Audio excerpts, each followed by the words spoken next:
the causality goes both ways.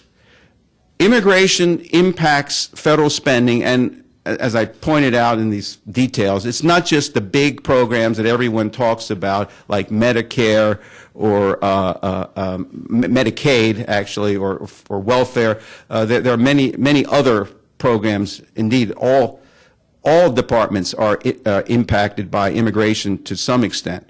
But so it's not just the impact of immigration on spending, but some federal spending initiatives have an impact on the influx of immigrants into the United States.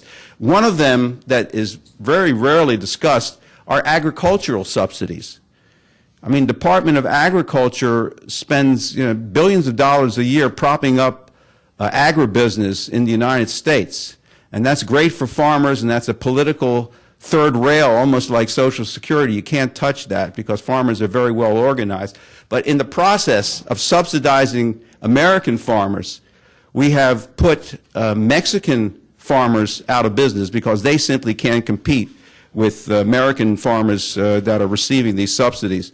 So the agricultural farm subsidies have, I think, created a tremendous amount of illegal immigration into this country from Mexico because of the damage that they've done to the Mexican economy.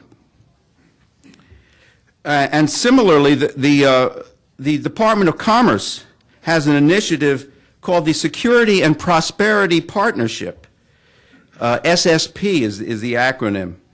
And SSP is mapping a course toward a North American Union embracing the U.S., Mexico, and Canada. Under this regime, and it's still on the drawing board, it's obviously not law of the land, but under this regime, immigration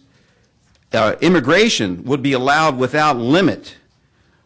Of course, it wouldn't be called immigration because there would basically be no international borders between the U.S., Canada, and Mexico if the pundits in the bowels of the Commerce Department who are doing, trying to effectuate this change have their way. There'll be a true North American Union, and the U.S. will cease to exist as a sovereign nation. It will simply be a geographical entity that is economically interwoven with the rest of North America and Mexico. So it's a daunting prospect and a rather frightening one.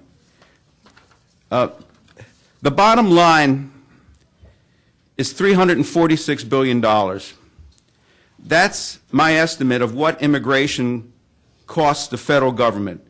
And there should be a chart someplace. Oh, here. I don't think you can see it, but it's in the back of the study, the back page. The estimated immigration costs range from $147 billion at Treasury to $300 million at the Department of Defense, and this they're ranked on the chart. The Treasury's cost, by the way, is very large, but it also includes another aspect of immigration that's not widely appreciated, and that is the impact of immigrant labor on reducing the incomes and wages of American labor. When you reduce, we have a progressive income tax in the United States. We all pay payroll taxes. When our incomes are reduced from competition with foreign-born labor, the federal government takes a hit. Its tax receipts go down. And I estimate, based on research that Dr. Borjas at Harvard has done, that the fiscal impact, as far as the reduction in federal taxes, is $100 billion a year. So that's a big chunk of this total cost of immigration. Well, the $346 billion total cost comes to $9,100 per immigrant.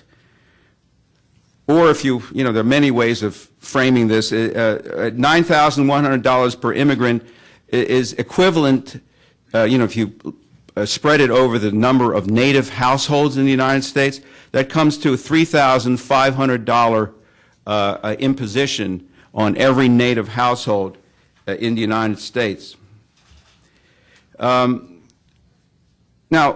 Wayne, I think, mentioned that the federal deficit was $162 billion, give or take, and that's what it was last year. So last year I could make the claim that the immigration cost, the cost of immigration was, must be OMB calling, the cost of immigration was at least twice the budget deficit. Well, the bad news, of course, the economy is doing terribly, and the federal government has raised the budget deficit from last year's $165 billion, give or take, to $500 billion, which is the last estimate that I've seen. So we can no longer claim that immigration is responsible for more than 100% of the federal budget deficit, but it's 75%.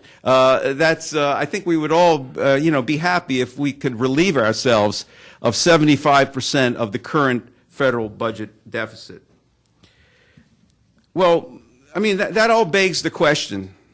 I mean, why is the government so reticent, so unwilling apparently to divulge these true costs? And again, my study is just, I don't claim to be the last word on this. What I want to be is perhaps the first word and the beginning to start a process by which people who know a lot more than I do and have access to a lot more information will follow my lead, so to speak, and revisit this issue, or in many cases visit it for the first time, as I said. Why hasn't this been done? Well, I mean, frankly, there is, I think, a hidden agenda on the part of people in Washington. They don't like to talk about the cost of immigration, not just for political reasons, but for narrow fundraising reasons. I mean, they're contributors to both parties, and this is a bipartisan statement here. Are big business people for the most part, and big business people are the beneficiaries of immigration. Their costs are lower, their profits are higher as a result. And although there's a net deficit, it's the middle class that are bearing the brunt of that deficit.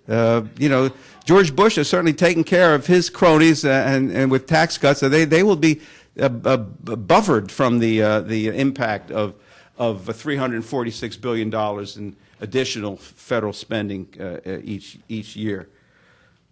Well, so as I said, a complete accounting is beyond my capability, and I didn't intend this to be a bottom line of bottom line, certainly.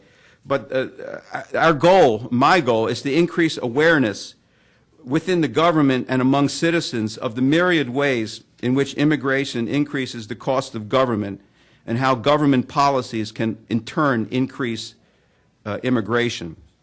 And hopefully Washington will be moved by this example.